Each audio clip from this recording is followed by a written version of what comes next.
Hello and welcome to today's video where we're looking at a wooden egg counter.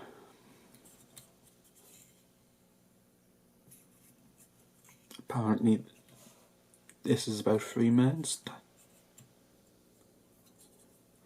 You turn this over and you cook an egg in a pan in hot boiling water, and when this is emptied itself into the bottom, that should be exactly when your egg is ready, apparently.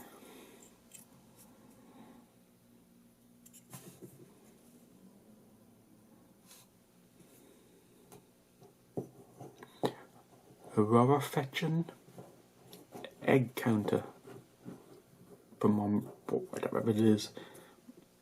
Egg sand counter? I'm not sure. And if you enjoyed that video, please check back for more videos coming soon.